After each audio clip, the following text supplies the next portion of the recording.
मेरी आंखों के सामने हजारों की तादाद में बोकारो के इस करबला मैदान में मौजूद मेरे बुजुर्गों, मेरी माओ बहनों और मेरे नौजवान साथियों, प्रदेश अध्यक्ष राजेश ठाकुर जी, शहजादा अनवर साहब, प्रणव झा जी, बंधु तिर्की जी, बन्ना गुप्ता जी, बादल पत्रलेख जी, आलमगीर साहब बोल के चले गए, ममता देवी जी, मोहतरम फुरकान अंसारी साहब, अजाम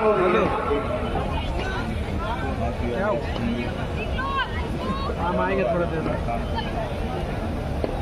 यहाँ सुन रहे तो साइड हम अभी यहाँ भीड़ में मोहतरम फुरकान अंसारी साहब, महिला कांग्रेस के अध्यक्ष गुंजन जी, गजेंद्र सिंह जी, डॉक्टर तौसीफ साहब, श्वेता सिंह जी, हमारे अल्पसंख्यक विभाग के प्रभारी उमैर खान साहब, दिल्ली से आए हुए शहनवाज शेख साहब, करीम अंसारी जी, सगीर अंसारी साहब, इसराइल अंसारी साहब, खालिद खान साहब, संतोष सिंह जी, मुख्तार अंसारी साहब, बारिक अंसारी साहब और बायसी कमेटी के जो जिम्मेदारान हैं, मैं आप सबका खैर मकदम करता हूं और सबसे ज्यादा खैर मकदम करता हूं इधर दाईं तरफ जिला पदाधिकारी और जो प्रदेश पदाधिकारी बैठे हैं और सामने ये जो हजारों की आवाम है।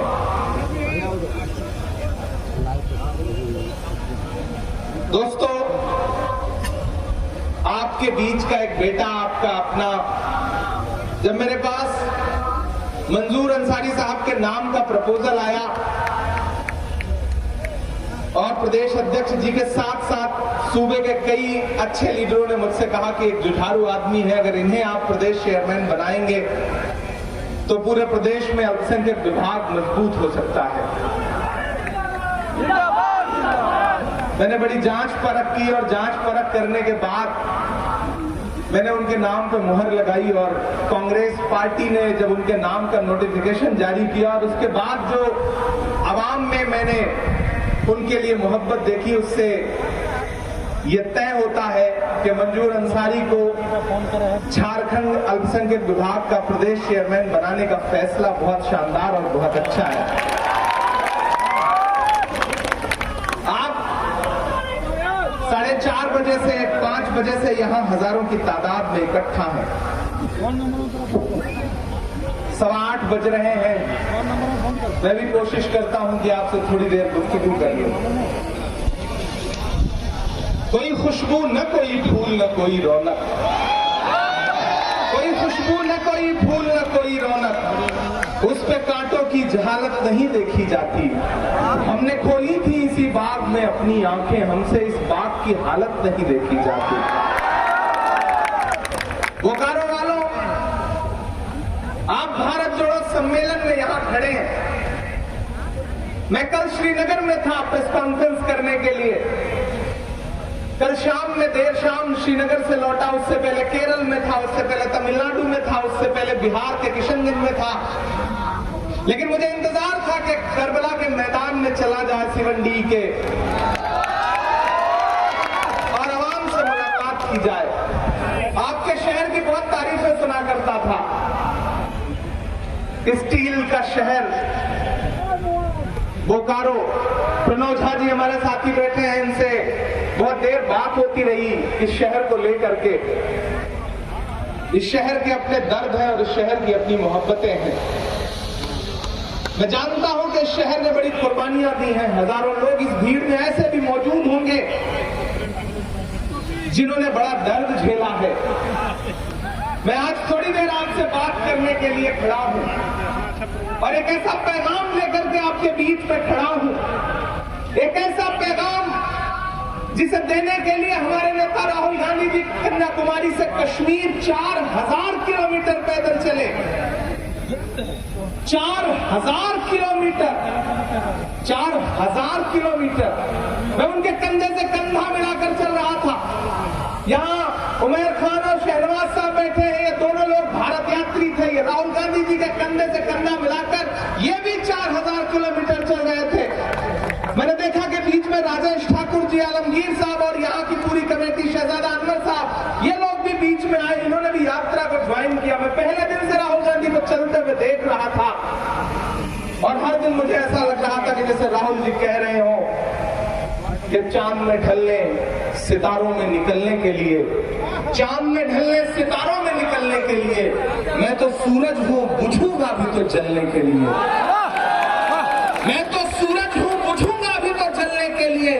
मंजिलों तुम ही कुछ आगे की तरफ बढ़ जाओ, रास्ता कम है मेरे पांव को चलने के लिए। मैं मुसलसल उनके साथ चलता था और मैं देखता था कि हर दिन वो लाखों लोगों से मिलते थे, हुजूम उमड़ के आता था और राहुल गांधी जी बस एक बात कहते थे, नफरत छोड़ो, भारत जोड़ो। सुनने में बड़ा सामान्य सा नारा है, सुनने में बड़ी आम सी बात है कि नफरत छोड़ो, भारत जोड़ो। जानते हैं क्यों? राहुल गांधी जी के बारे में बड़े बड़े परसेप्शन बना रखे थे भारतीय जनता पार्टी की सोशल मीडिया ने, मीडिया ने। जिस दिन से उन्होंने चलना शुरू किया, पहले दिन से बनाया हुआ हर मिथक टूटना शुरू हुआ। वो कहते थे कि राहुल गांधी तो शहजादे हैं, राजकुमार हैं, महलों में रहते हैं। लेकिन हमने देखा, हमारी आंखों ने देखा कि जिसे अमित शाह जी और नरेंद्र मोदी जी शहजादा कहते थे, वही शहजादा कन्याकुमारी से कश्मीर तक हिंदुस्तान की सड़कों की धूल फेंकता रहा, ये जानने के लिए कि हिंदुस्तान कैसा है, यहाँ के लोग कैसे हैं, परेशानियां क्या हैं, नफरतें कहां हैं। और जो लोग ये कहते हैं कि राहुल गांधी जी की राजनीति अलग है, मैं उन्हें बताता हूं कि हाँ, राहुल गांधी जी की राजनीति अलग है। उन्होंने इस बार लंबा टास्क लिया है। वो जानते हैं कि इस देश में जब तक नफरत कम नहीं होगी तब तक भाजपा कम नहीं होगी। इसलिए उन्होंने नफरत कम करने का बीड़ा उठाया, कन्याकुमारी से निकले कश्मीर के लिए। और जब मुझे वो दिन भी याद है, मैं उनके साथ चल रहा था, जब कर्नाटक में यात्रा पहुंची थी तो मैंने देखा कि एक 80-82 साल की बूढ़ी बुजुर्ग मां सड़क के किनारे हजारों के हुजूम में अकेले खड़ी और उनके हाथ में खीरा था। आप लोग भी उसे, जो खीरा ककड़ी होती है, उसे खीरा ही बोलते होंगे। मैं चश्मदीद हूं, वो अपने हाथ में खीरा लेकर के खड़ी थी। राहुल जी की नजर जब पड़ी कि एक बुजुर्ग मां जो है वो 80-82 साल की खड़ी है, तो राहुल जी ने इशारे में उनको सिक्योरिटी से कहा कि इन्हें बुला लो। वो खीरा लेकर के राहुल जी के पास पहुंची और राहुल जी को खीरा दिया और कन्नड़ भाषा में, जो उनकी अपनी जबान थी लोकल, उन्होंने कहा ये मैं तुम्हारे लिए तोहफे में लाई हूं बेटा। हम सब भी चौंके, राहुल जी भी चौंके कि कोई खीरा लेकर के तोहफे में कहां आता है। तो उस बूढ़ी मां ने कहा कि तुम्हारी दादी ने, इंदिरा जी ने जब भूमि सुधार अधिनियम लागू किया था तो मैं बहुत गरीब थी, मेरे पास जमीन का एक भी टुकड़ा नहीं था। उनके उस कानून की वजह से मुझे थोड़ी सी जमीन मिली थी, ये उसी जमीन का खीरा है जो मैं लेकर के आई। हमने ऐसे ऐसे मंजर देखे उस यात्रा के दौरान, और उस यात्रा का असर देखिए कि कर्नाटक में 21 दिन थी वो यात्रा। वो कर्नाटक जो हमारे राष्ट्रीय अध्यक्ष मल्लिकार्जुन खड़गे साहब का सूबा है, और आप सबने, हमने सबने देखा कि पूरी भारतीय जनता पार्टी, प्रधानमंत्री जी अपने मेयार से नीचे उतर के भाषण करते रहे, वहां पर नारे लगाते रहे वहां पर। लेकिन एक तरफ मोर्चा संभाला मल्लिकार्जुन खड़गे जी ने, एक तरफ मोर्चा संभाला राहुल गांधी जी ने, एक तरफ मोर्चा संभाला प्रियंका जी ने, और अंजाम क्या रहा कि पूरी ताकत लगा के, पूरी मशीनरी लगा करके भारतीय जनता पार्टी कांग्रेस पार्टी से हार गई। और सिर्फ हार नहीं गई, बुरी तरह हार गई। मुझसे मीडिया के साथियों ने कहा इमरान साहब इस जीत पर क्या कहेंगे। मैंने कहा राहुल गांधी का एक नारा था कि नफरत के बाजार में मोहब्बत की दुकान खोल रहा हूं। दुकान हिमाचल प्रदेश में खुली थी, कर्नाटक में तो शोरूम खुल गया है मोहब्बत का। और जैसे ही कर्नाटक का इलेक्शन खत्म हुआ, जानते हैं पहला रिजल्ट क्या आया? 2000 का नोट बंद कर दिया प्रधानमंत्री जी ने। उन्हें भी लगा होगा कि जो नोट हमारे काम नहीं आ सका उसे चलाया क्यों जाए। फिर 2000 का नोट बंद कर दिया गया। मैं बोकारो में खड़ा होकर कहना चाहता हूं कि 2016 में उन्होंने 2000 का नोट चलाया था। अरे जो हुकूमत अपना चलाया हुआ 2000 का नोट 7 साल में चला सकी, वो हमसे 70 साल का सवाल पूछती है कि आपने क्या किया? नेहरू जी ने क्या किया? इंदिरा जी ने क्या किया? लाल बहादुर शास्त्री जी ने क्या किया? राजीव जी ने क्या किया? वो हमसे आपसे सवाल पूछते हैं। 400 रुपए का गैस सिलेंडर 1150 रुपए का करने वाले हमसे सवाल पूछते हैं। 58 रुपए का पेट्रोल 100 रुपए का करने वाले हमसे सवाल पूछते हैं कि आपने देश के लिए क्या किया? बोकारो वालों, मैं अल्पसंख्यक विभाग का राष्ट्रीय अध्यक्ष हूं। अल्पसंख्यक विभाग का मतलब सिर्फ मुसलमानों का विभाग नहीं होता। मैं मीडिया के साथियों को भी बताना चाहता हूं, इस देश में 6 कम्युनिटी हैं जो अल्पसंख्यक का दर्जा जिनको मिला है। उसमें सिख भाई है, ईसाई है, बौद्ध है, पारसी है, जैन है, मुसलमान है। हमारा विभाग 6 कम्युनिटीज के लिए काम करता है। और सिर्फ कांग्रेस में ही अल्पसंख्यक विभाग नहीं है, भाजपा में भी है, पता कर लीजिएगा। मैं आपसे ये कहना चाह रहा हूं कि हमने कोशिश शुरू की कि राहुल गांधी जी का जो पैगाम था, भारत जोड़ो यात्रा 4000 किलोमीटर चलने के बाद हमें लगा राहुल जी का जो पैगाम था, उस पैगाम को उस यात्रा के साथ ठप न किया जाए। फिर हमारे विभाग ने यह फैसला किया कि पूरे मुल्क में भारत जोड़ो के नाम से हम 100 कार्यक्रम करेंगे। भारत जोड़ो सम्मेलन, भारत जोड़ो मुशायरा, भारत जोड़ो बुनकर संवाद, भारत जोड़ो सेमिनार हम अलग अलग शहर में जाएंगे। जब पहला प्रोग्राम हम तय कर रहे थे तो हमें लगा कि कैसे कामयाब होगा, लेकिन जब हमने किशनगंज में भारत जोड़ो मुशायरा किया 21 तारीख को, हजारों का हुजूम आया। और फिर उसके बाद हमें लगा कि जब हम बोकारो जा रहे हैं तो कैसा होगा। लेकिन बोकारो वालों, आपकी मोहब्बत को सलाम। मुझे खुशी है कि पिछले 4 घंटे से बड़ी तादाद में माएं बहनें बैठी हैं, बुजुर्ग बैठे हैं, नौजवान बैठे हैं, और जिस जिंदा दिली के साथ बैठे हैं, जो इस्तकबाल आपने किया, उधर छतों तक पर माएं बहनें खड़ी हैं। मैं आप सबको सलाम करता हूं और आपसे ये कहना चाहता हूं कि मेरा नाम इमरान है। आप मुझे जानते हैं, मैं आपकी आवाज बन करके, खुदा ने मुझे शायरी का जो हुनर दिया है उसके जरिए आपके मुद्दों पर लड़ता रहा हूं। आपने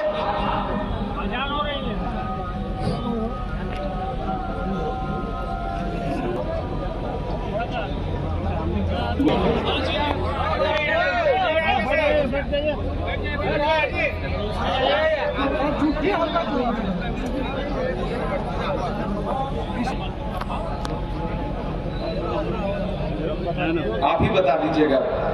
जी जी। अब अगले कुछ वक्त तक आपसे मुखातिब हो, तब तक आप सारे लोग जो इधर उधर, बस थोड़ी देर आपकी शिरकत रहे।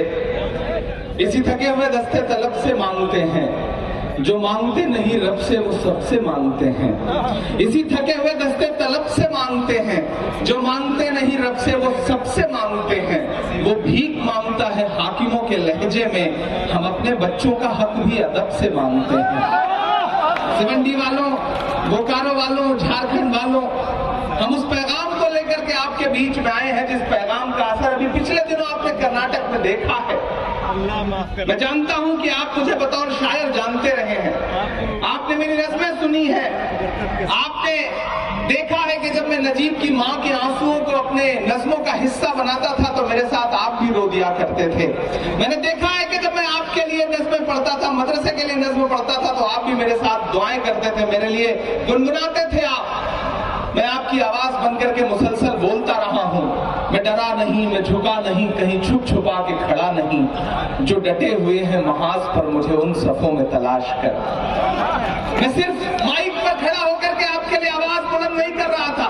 मुझे जब लगा कि वक्त मुश्किल है, मुझे जब लगा कि हाकिम ने यह सोच लिया है कि मुल्क में सारी आवाजें खामोश कर दी जाएंगी, उस वक्त भी मैं डरा नहीं, मैं राहुल गांधी जी के कंधे से कंधा मिला करके खड़ा था और ये कह रहा था कि राहुल जी, इस मुल्क में मोहब्बत के सिवा और कोई चारा नहीं है उस मुल्क को बचाने का।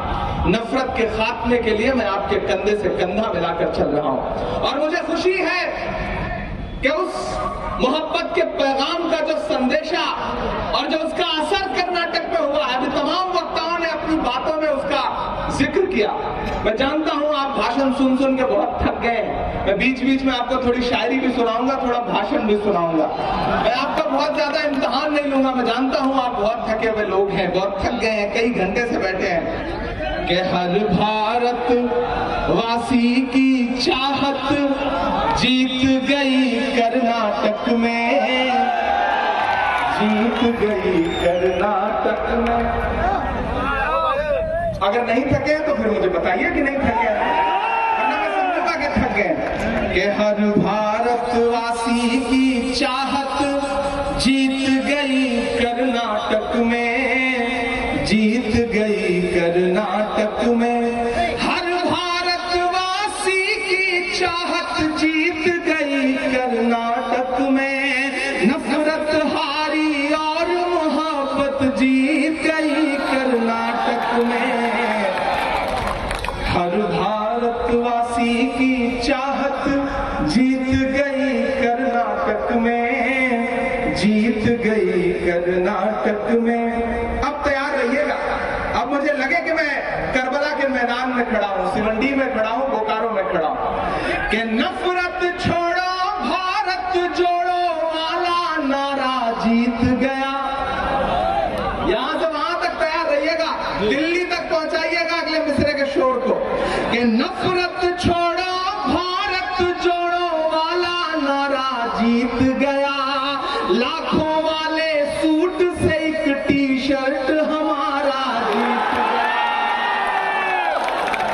कि नफरत छोड़ो भारत जोड़ो वाला नारा जीत गया। लाखों वाले सूट से एक टी शर्ट हमारा जीत गया। एक तपस्वी सच का दामन थाम अकेले निकला था। सब झूठों की हार हुई और एक बंजारा जीत गया। उसकी जिद और उसकी बगावत जीत गई कर्नाटक में।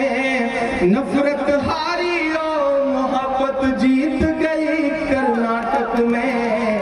हर भारत वासी की चाहत जीत गई कर्नाटक में, जीत गई कर्नाटक में। पूरी भाजपा परेशान है कि हार कैसे गए, सब कुछ तो सेट था, हार कैसे गए। सारे नारे भी लगा लिए, प्रधानमंत्री जी ने भी सारे तिकड़म कर लिए, रोड शो भी कर लिए, फिर कैसे हार गए। हम बताते हैं आप कैसे हार गए भाजपा वालों। कि धर्म जाति से उठकर सब इंसान हमारे साथ रहे। धर्म जाति से उठकर सब इंसान हमारे साथ रहे। राम का हमको प्यार मिला, रहमान हमारे साथ रहे। और बोकारो से ये मोहब्बत का पैगाम, भारत जोड़ने का पैगाम पूरे हिंदुस्तान के एक कोने तक जाना चाहिए। आगाज अच्छा है, अंजाम भी अच्छा होगा, मुझे पता है। अगले जो 2 मिसरे हैं उन्हें पहुंचाइएगा दिल्ली तक। कि धर्म जाति से उठकर सब इंसान हमारे साथ रहे। राम का हमको साथ मिला, रहमान हमारे साथ रहे। वो जो बंटवारा करते हैं बीच में हिंदू मुस्लिम के, उन्हें बताओ बजरंगी हनुमान हमारे साथ रहे। प्यार मोहब्बत वाली विरासत जीत गई कर्नाटक में। नफरत हारी और मोहब्बत जीत गई कर्नाटक में। हर भारतवासी की चाहत। एक तरफ वो नेता खड़ा है जो कहता है मैं सबको गले लगाऊंगा, जो कहता है कि मैं हिंदुस्तान के एक एक शहरी तक जाऊंगा। एक सुबह आपने वो मंजर देखा कि जब नरेंद्र मोदी जी अपने महल में सो रहे थे, तब राहुल गांधी जी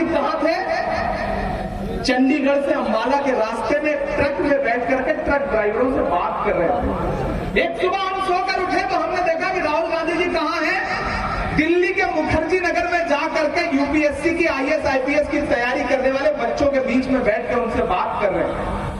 एक सुबह तो हमने ये देखा कि वो भारतीय जनता पार्टी जो सोचती है कि किसी के सर पे छत नहीं रहने देंगे, उनका नफरत का एक बुलडोजर है जो तैयार है लोगों का घर उजाड़ने के लिए।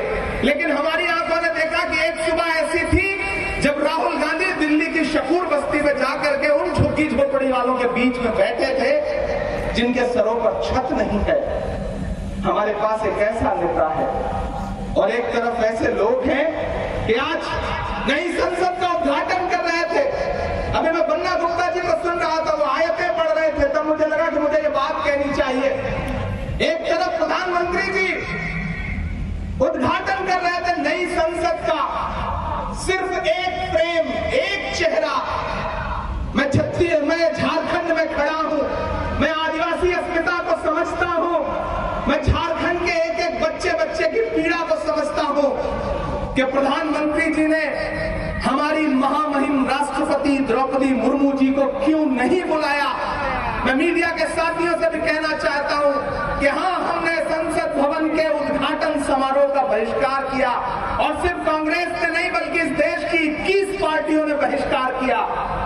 हमने संसद का बहिष्कार नहीं बल्कि उद्घाटन समारोह का बहिष्कार किया, और वो इसलिए किया कि इस देश की जो प्रथम नागरिक है महामहिम द्रौपदी मुर्मू जी को आखिर क्यों नहीं बुलाया आपने उद्घाटन समारोह? आपने क्यों नहीं बुलाया उपराष्ट्रपति महोदय को, महामहिम को? बातें करते हैं आप बेटी बचाओ बेटी पढ़ाओ की। आप उधर अंदर खड़े होकर के बातें कर रहे थे लोकतंत्र को बचाने की, और बाहर जंतर मंतर पर बैठी हुई वो महिला पहलवान साक्षी मलिक और विनेश फोगाट जो इस देश के लिए ओलंपिक का मेडल लेकर के आई थी, आपकी दिल्ली पुलिस उनको घसीट रही थी सड़क पर। हम तो जब हाई स्कूल में पढ़ा करते थे तो संस्कृत का एक श्लोक सुनते थे कि यत्र नार्यस्तु पूज्यन्ते रमन्ते तत्र देवता। जहां नारियों की पूजा होती है वहां देवता निवास करते हैं। ये है आपका बेटी बचाओ बेटी पढ़ाओ प्रधानमंत्री जी, कि आप उधर भाषण दे रहे हैं और बाहर बेटियां घसीटी जा रही हैं। ये है आपका बेटी बचाओ बेटी पढ़ाओ कि 15 अगस्त को जब आप लाल किले की प्राचीर से महिला सुरक्षा की बात कर रहे थे तो उसी के महज 1.5 घंटे बाद गुजरात में बिल्किस बानो के जो बलात्कारी थी वो रिहा किए जा रहे थे, उन्हें माला पहनाई जा रही थी। यह है आपका बेटी बचाओ बेटी पढ़ाओ।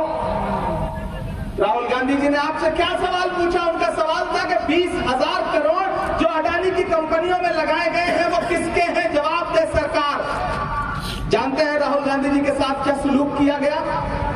उन्हें एक मुकदमे में फंसा करके 2 साल की सजा करवा करके उन्हें संसद से निकाल दिया गया, डिस्क्वालीफाई करा दिया गया। इतने से चैन नहीं मिला प्रधानमंत्री जी को, महीने भर के अंदर राहुल गांधी जी का घर खाली करवा लिया गया। अरे वो राहुल गांधी जिनके परिवार ने, आइए इलाहाबाद में दिखाता हूं आपको, वो आनंद भवन जो आज हजारों करोड़ की मिल्कियत होगी, उसे एक झटके में इस राष्ट्र के नाम समर्पित कर दिया था। उसको आपने एक घर में कुछ दिन रहने लायक नहीं समझा, उसका घर छीन लिया। लेकिन आप राहुल गांधी से उनका घर छीन सकते हैं, लेकिन राहुल ने आवाम के दिलों में जो जगह बनाई है उसको कैसे छीन पाएंगे? आपने राहुल गांधी से घर छीना, राहुल गांधी जी ने आपसे कर्नाटक जैसा एक राज्य छीन लिया। ज्यादा वक्त बीता नहीं। यह है मोहब्बत की ताकत जिसको लेकर के हम आपके बीच में आए हैं।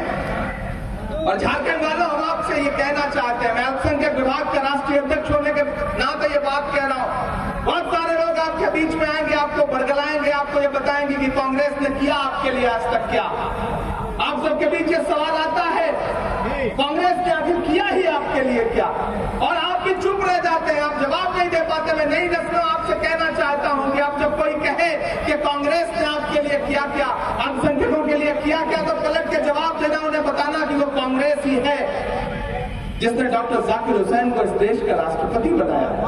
वो कांग्रेस ही है जिसने फखरुद्दीन अली अहमद साहब को इस देश का राष्ट्रपति बनाया। वो कांग्रेस ही है जिसने मौलाना अबुल कलाम आजाद साहब को इस देश का शिक्षा मंत्री बनाया। वो कांग्रेस ही है जिसने सैयदा अनवरा तैमूर को असम का मुख्यमंत्री बनाया। वो कांग्रेस ही है जिसने बरकतुल्लाह साहब को राजस्थान का मुख्यमंत्री बनाया। वो कांग्रेस ही है जिसने अब्दुल गफूर साहब को बिहार का मुख्यमंत्री बनाया। वो कांग्रेस ही है जिसने अब्दुल रहमान अंतुले को महाराष्ट्र का मुख्यमंत्री बनाया। वो कांग्रेस ही है जिसने अभी अभी हालिया दिनों में गद्दारी करने वाले गुलाम नबी आजाद साहब को कश्मीर का मुख्यमंत्री बनाया। वो कांग्रेस ही है जिसने सलमान खुर्शीद साहब के वालिद को, सलमान खुर्शीद साहब को इस देश का केंद्रीय मंत्री बनाया। वो कांग्रेस ही है जिसने ज्ञानी जैल सिंह साहब को इस देश का राष्ट्रपति बनाया। वो कांग्रेस ही है जिसने एंटनी साहब को इस देश का रक्षा मंत्री बनाया। और तो और वो कांग्रेस ही है जिसने एक असरदार से सरदार डॉक्टर मनमोहन सिंह साहब को इस देश का प्रधानमंत्री बनाया। तो अगर अब आपसे कोई कहे कि कांग्रेस ने आपके लिए क्या किया, तो पलट के उन्हें जवाब दे देना। उनसे कहना कि आप हमें बरगलाइए मत।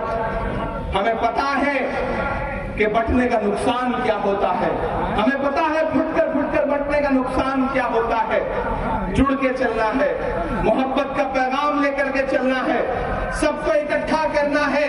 और आने वाले 2024 में मैं ये तो सड़कों की धूल मारता हुआ शहर दर शहर जा रहा हूं। मेरी आंखों का एक सपना है, और वो सपना ये है कि मैं 2024 में लाल किले पर झंडा फहराते हुए जिस शख्स को देखूं, उस शख्स का नाम राहुल गांधी हो। ये मेरा ख्वाब है, मैं उस ख्वाब को लेकर के चल रहा हूं। आप जानते हैं मैं मुशायरों की दुनिया में आपकी मोहब्बतें मेरे साथ थी।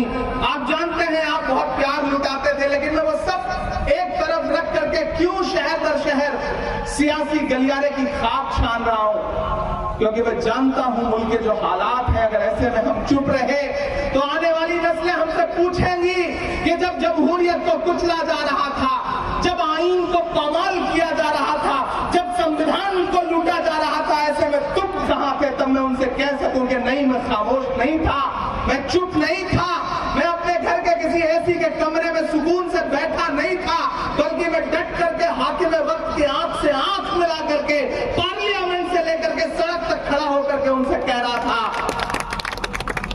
कि हम नहीं डरते आपसे। और अगर आप हमें डराना चाहते हैं तो भूल जाइए, हम नहीं डरते हुकूमतों से, हम नहीं डरते, बल्कि अलग ऐलान हुकूमत से ये कहते हैं कि मत समझना डराने से डर जाएंगे।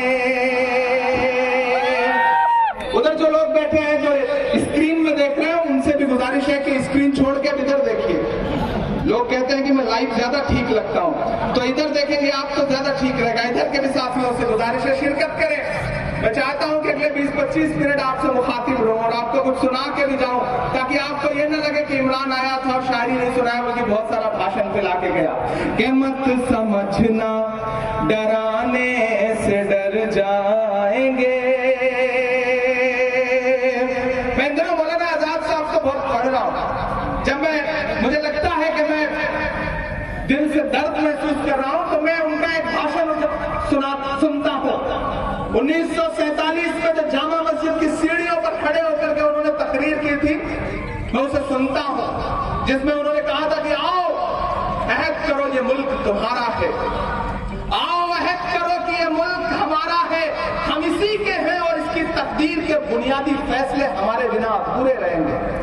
ये 1947 में बड़ी दूर तक देखने वाले शख्स ने कहा था। तो जब मैं सुनता हूं तो मुझे अपनी ये नज़्म याद आती है कि मत समझना डराने से डर जाएंगे, अब के सारी हदों से गुजर जाएंगे।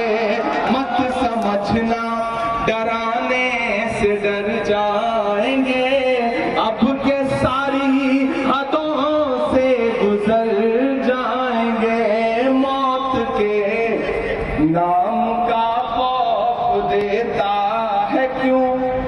एक भाई साहब कुछ इनाम देना चाहते हैं, ये पैसा जिला कांग्रेस कमेटी को दे दें और इससे किसी गरीब को कुछ दे दिया जाए। बहुत शुक्रिया, आपकी दुआओं ने पार्लियामेंट में पहुंचा दिया है, वहां ठीक ठाक तनख्वाह मिल जाती है, उससे गुजारा हो जाता है। ये पैसा किसी गरीब के काम आ जाएगा, तो आपका बहुत शुक्रिया। बस आप तो मोहब्बतें देते हैं, जो मेरा दामन दुआओं से भरते हैं, उससे बड़ी कोई दौलत नहीं है, और मैं उसी मोहब्बत के हाथों टिकने के लिए तैयार हूं, पैसों की जरूरत नहीं है। मैं पढ़ता हूं कि मत समझना डराने से डर जाए सुनाने का आदी हूँ। अब तो मैं, पहले आप बुलाते थे, शायरी सुनते थे, पैसे भी देते थे, दांत भी देते थे। अब तो मैं सिर्फ आपसे कहता हूँ कि बस मोहब्बत दे दीजिए और कुछ भी नहीं चाहिए। आपकी दुआओं ने सब कुछ दे दिया, बहुत कम उम्र में सब कुछ दे दिया। मैं 34 साल की उम्र में इस देश की सबसे बड़ी पार्लियामेंट का हिस्सा बना दिया। ये सिर्फ और सिर्फ आपकी दुआओं के सदके में हुआ है और किसी वजह से नहीं हुआ। मैं जानता हूँ आपने अब तक किन्हीं मासूम लम्हों में मुसल्ले पे बैठ के या कभी पूजा करते हुए मेरे लिए एक लम्हे के लिए दुआ की थी। शायद उसका सदका है कि मेरे जैसा एक गांव से निकला हुआ इंसान, जिसके पीछे कोई बैकग्राउंड नहीं, कोई सियासी बैकग्राउंड नहीं, कोई अरबपति बाप की औलाद नहीं, लेकिन सीधे पार्लियामेंट में जाके बैठा। जो लोग ये कहते हैं कि कांग्रेस में नए लोगों का, आम लोगों का सम्मान नहीं होता, मैं उनसे कहना चाहता हूं कि मैं तुम्हारे सामने नजीर बन के खड़ा हूं। अगर मैं, यानी कि इमरान प्रतापगढ़ी इस देश की पार्लियामेंट में पहुंच सकता है, तो किसी भी गांव का बेटा इस देश की पार्लियामेंट में, इस राज्यों की असेंबलियों में पहुंच सकता है। अगर राजेश ठाकुर जी प्रदेश के अध्यक्ष बन सकते हैं, तो कोई भी आम कार्यकर्ता कांग्रेस में बहुत ऊपर जा सकता है, इसमें कोई दो राय नहीं है। इसलिए कांग्रेस के बारे में जो मिथक बना है, उस मिथक को छोड़िए और अलग ऐलान हुकूमत से कहिए कि मत समझना डराने से डर जाएंगे, अब के सारी हदों से गुजर जाएंगे। मौत के, तैयार है ना, मौत के नाम का खौफ देता है क्यों, मौत के नाम का खौफ देता है क्यों, मौत जिस रोज आएगी मर डराने से डर जाएंगे, अब के सारी हदों से गुजर जाएंगे।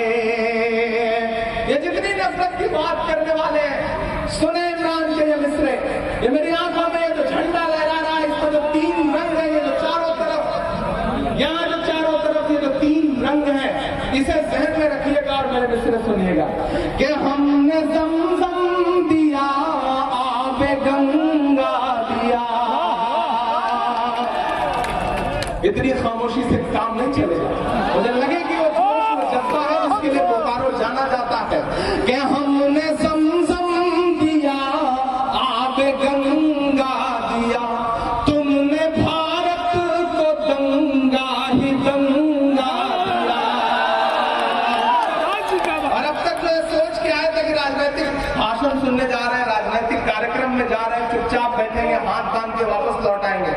मैं उनकी चुप्पी को भी पुकारता हूँ, खामोश रह पाइएगा तो खामोश रह लीजिएगा कि हमने ज़मज़म दिया, आबे गंगा दिया, तुमने भारत को दंगा ही दंगा दिया, तुमने एक रंग के ख्वाब देखे मगर, तुमने एक रंग के ख्वाब देखे मगर, हमने हिंदुस्तान को तिरंगा दिया। ये तिरंगा जिंदाबाद जिंदाबाद जिंदाबाद जिंदाबाद जिंदाबाद। हमने ज़मज़म दिया, आबे गंगा दिया, तुमने भारत को दंगा ही दंगा दिया, तुमने एक रंग के ख्वाब देखे मगर, हमने हिंदुस्तान को तिरंगा दिया। ये तिरंगा बदन पर लपेटे हुए, ये तिरंगा बदन पर लपेटे हुए, एक दिन इस जमीन में उतर जाएंगे। समझना डराने से डर जाएंगे, अब के सारी हदों से गुजर जाएंगे, मौत के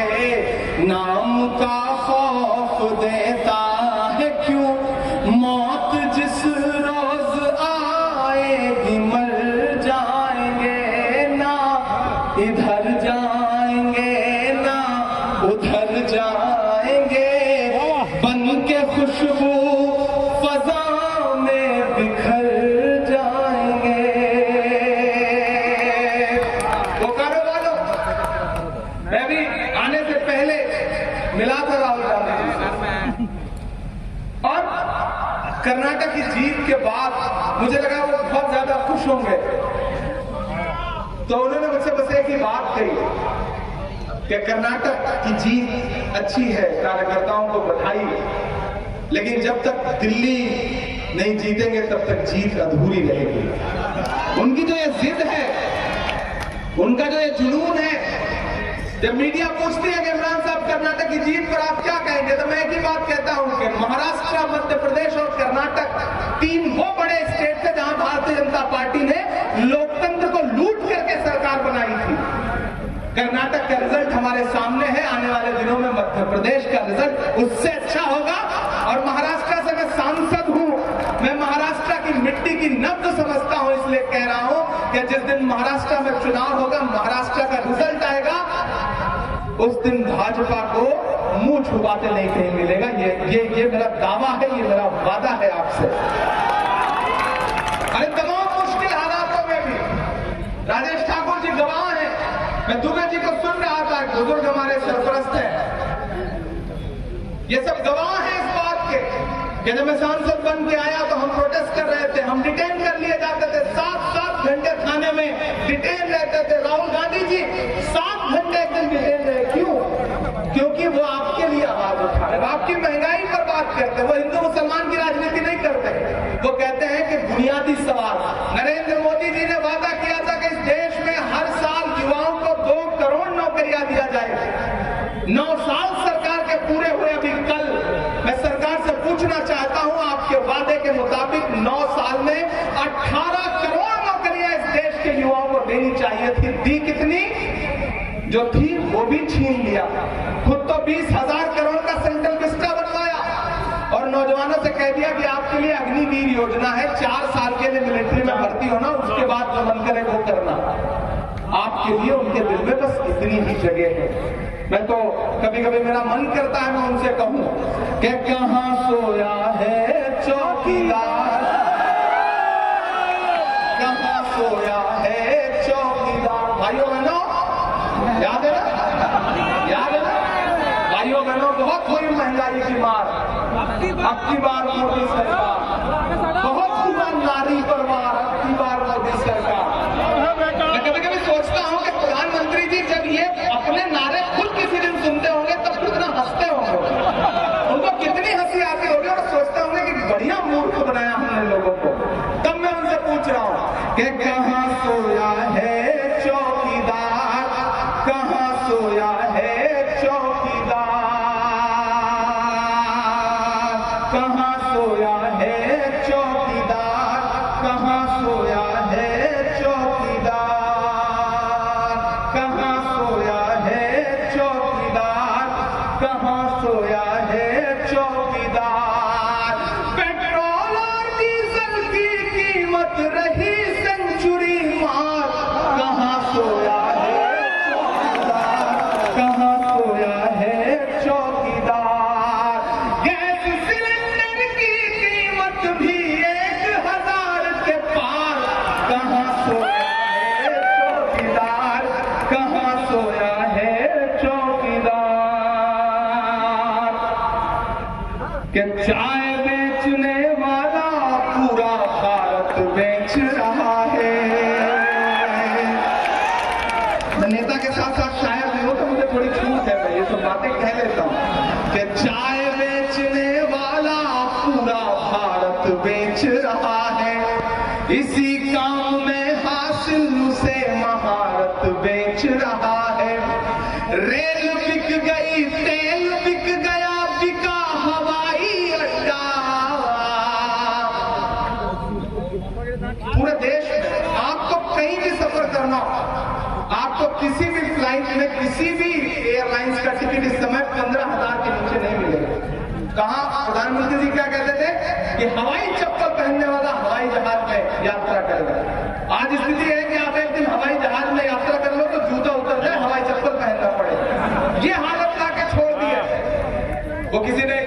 किसी बड़े व्यक्ति ने एक बात कही थी 24 कि अगर धर्म की शिक्षा लोमड़ी से ली जाएगी तो मुर्गी चुराना पुण्य का काम समझा जाएगा। आपको ये बात समझनी पड़ेगी। यूनान के बादशाह, उस वक्त जब जंग हुई तो महान बादशाह सिकंदर ने यूनान को फतेह कर लिया। जब यूनान को फतेह कर लिया तो उसे सूझा कि लाओ शहर में देखते हैं, जश्न मनाते हैं। वो जश्न मनाने के लिए शहर की सड़कों पर निकला तो उसने देखा कि पूरा शहर जश्न मना रहा है, लेकिन सड़क के किनारे एक फकीर है, कंबल ओढ़ के सोया हुआ है। सिकंदर को गुस्सा आया, अपने घोड़े से उतरा और फकीर के पास गया और उसे जोर से एक लात मारी और लात मार के कहा कि अरे फकीर, पूरा शहर जश्न मना रहा है, मैंने शहर फतेह कर लिया है और तू सो रहा है। तो फकीर ने उम्मीदी आंखों से सिकंदर को देखा और देख करके कहा कि शहर फतेह करना बादशाह का काम है, लेकिन लात मारना गधे का काम है। क्या खुदा की कायनात में इंसानों की कमी हो गई है?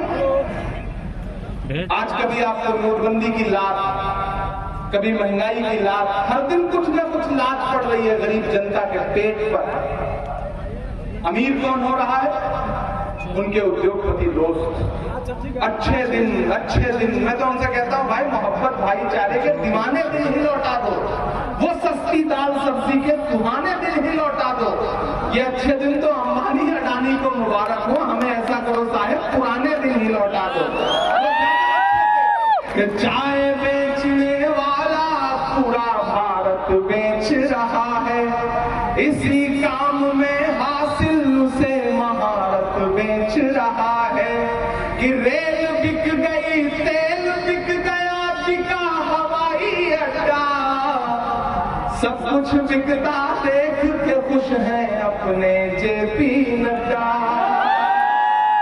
जनता महंगाई की मारी करती हाहाकार, कहाँ सोया है चौकीदार, कहाँ सोया है चौकीदार, कहाँ सोया है चौकीदार, कहाँ सोया है चौकीदार। पुकारो वालों, आखिर में बस आपसे 2-3 बातें कहता हूं। आज के प्रोग्राम को कामयाब करने के लिए सबसे पहले तो आपका शुक्रिया। हम स्टेज पर बैठे हैं, हम आपसे 5 फीट ऊपर हैं, आप नीचे बैठे हैं, लेकिन इसका ये मतलब नहीं कि इधर जो लोग बैठे हैं वो ज्यादा अहम हैं, आप ज्यादा अहम हैं। मेरा मानना है कि 5 फीट ऊपर बैठने से हम अहम नहीं हो जाते और आप 5 फीट नीचे बैठने से आप कमतर नहीं हो जाते। ये तराजू है, एक पलड़ा 5 फीट ऊपर है, 5 फीट नीचे, लेकिन तराजू का वही पलड़ा नीचे होता है जो ज्यादा वजनदार होता है। और पिछले 4.5-5 घंटे से आप सारे लोग बैठे हैं। हाँ, मैं सेल्फी भी लूंगा, ये कार्यक्रम तो जरूरी है, बिना इसके मुझे भी पता है मैं जा नहीं पाऊंगा। आपकी सारी मांग की आपूर्ति की जाएगी, वो सारे काम किए जाएंगे, भी जाते हुए सेल्फी भी ले लेंगे। तो मैं आपसे कहना चाह रहा हूं, अच्छा इन दिनों लगातार पार्लियामेंट में बैठता हूँ, सामने मोदी जी बैठते हैं, तो सेल्फी वाला रोग थोड़ा और सांसदों के अंदर आ गया है, तो वो सारे कार्यक्रम किए जाएंगे। मैं आपसे बस इतना कह रहा हूँ कि आप बहुत अहम लोग हैं। आपने मंजूर की उमर साहब की कोशिश को कामयाब किया, उसके लिए आपको सलाम। हमने मंजूर जैसे मजबूत आदमी को मंजूर किया है। राजेश ठाकुर जी की सिफारिश थी, उनकी गुजारिश थी, और अब मैं मुतमईन हूं कि मैंने एक मजबूत कंधों पर झारखंड प्रदेश की जिम्मेदारी सौंपी है। इससे पहले विभाग कैसा था, क्या था, आप सब लोग आते थे या नहीं आते थे, उसकी न शिकायत करूंगा न शिकवा सुनूंगा। बस आपसे बस इतना कह रहा हूं कि आपका काम करने के लिए हमने मंजूर को चुना और आपकी आवाज को कांग्रेस पार्टी ने चुना, मुझे माइनॉरिटी डिपार्टमेंट का राष्ट्रीय अध्यक्ष बनाया और फिर पार्लियामेंट में भेजा, इसलिए ताकि मैं आपकी आवाज बन के बोलूं। यहाँ मंजूर बैठे हैं, इन्हें यहाँ पकड़िए, यहाँ न मिले आपका काम हो तो रांची जाकर के पकड़िए ऑफिस में, और अगर वहां भी ये न मिले तो फिर दिल्ली आइए, मेरा दरवाजा आपके लिए 24 घंटे खुला है। हम आपके लिए हैं, आपके मुद्दों पर पूरी मजबूती से लड़ेंगे, अपनों से लड़ेंगे, पीछे नहीं हटेंगे, क्योंकि हमें पार्टी ने आपका काम करने के लिए नुमाइंदा बनाया है, तो हमारा फर्ज है कि हम आपके लिए लड़ें। आने वाला वक्त आपका है, ये सोच के, ये जहन बना के रहिए कि ये ताकतें कितना भी डराने धमकाने की कोशिशें करें, लेकिन हमेशा इस बात का ख्याल रखिएगा कि जालिम उतने भी जालिम नहीं है जितना फिरौन था, और आप उतने भी मजलूम नहीं है जितना मूसा की उम्मत थी। बिल्कुल। इसलिए अपने अंदर से डर निकालिए। वो चाहते हैं कि आप डर जाएं, घर बैठ जाएं, कुछ बोले ना, अपने हक के लिए आवाज ना बुलंद करें, यही तो वो चाहते हैं। लेकिन नहीं, जब कभी आपको लगे कि आपकी आवाज कमजोर पड़ रही है, आपको ये लगे कि आप बोल नहीं पा रहे हैं, तो मैं फिर आपसे कह रहा हूं कि आप मौलाना आजाद की वो तकरीर सुनिएगा कि आओ वहद करो, ये मुल्क हमारा है, हम इसके हैं, और इसकी तकदीर के बुनियादी फैसले हमारे बिना अधूरे रहेंगे। आज जल्जलों से डरते हो, कभी तुम खुद जल्जला थे। आज जल्जलों से डरते हो, कभी तुम खुद जल्जला थे। आज अंधेरों से कांपते हो, क्या तुम्हें याद नहीं कभी तुम्हारा वजूद खुद एक उजाला था। याद करिएगा, सुनिएगा, ये बादलों ने मैला पानी क्या बरसाया है, तुमने भीग जाने के डर से अपने पायजामे ऊपर चढ़ा लिए हैं? नहीं, वो तुम्हारे ही असलाफ थे जो समुंदरों में उतर गए, वो तुम्हारे ही असलाफ थे जो समुंदरों में उतर गए, पहाड़ों की छातियों को रौंद डाला, आंधियां आई तो उनसे कह दिया कि तुम्हारा रास्ता ये नहीं है। ये ईमान से भटकने की ही बात है कि जो शहंशाहों के गिरेबान से खेलते थे, वो आज अपने खुद गिरेबान का तार तार बेच रहे हैं। डरने से काम नहीं चलेगा। आप बराबर के शहरी हैं, इज्जतदार शहरी हैं, आपकी आवाज बंद करके बोलने के लिए हम सारे लोग हैं। ये मुल्क मिल करके सबसे बनता है, किसी एक रंग से नहीं बनता। कांग्रेस पार्टी के तमाम नेता इस मुल्क के एक एक शख्स के लिए खड़े हैं। हम राहुल जी के साथ खड़े हैं। आखिरी के 4 मिसरे सुना करके आपसे विदा लूंगा कि खौफ नहीं जिसे मुरझाने का, मैं उस गुल के साथ खड़ा हूं। एक एक शख्स अगले 2 मिनट जहां है, जैसे है, उसी तरह ठहर जाए। अगले 2 मिनट के बाद हम खुशी खुशी सभा को समाप्त करेंगे कि खौफ नहीं जिसे मुरझाने का। पूरे कार्यक्रम की जो सबसे खूबसूरत बात थी कि यहाँ जो रोशनी है, ये भी तिरंगे रंग की है।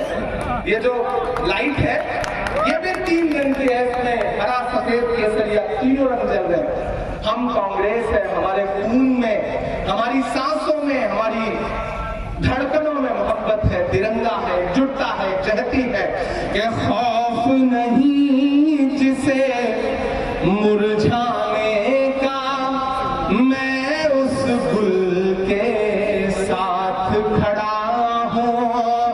खौफ नहीं जिसे मुरझाने का, मैं उस गुल के साथ खड़ा हूं। कैसा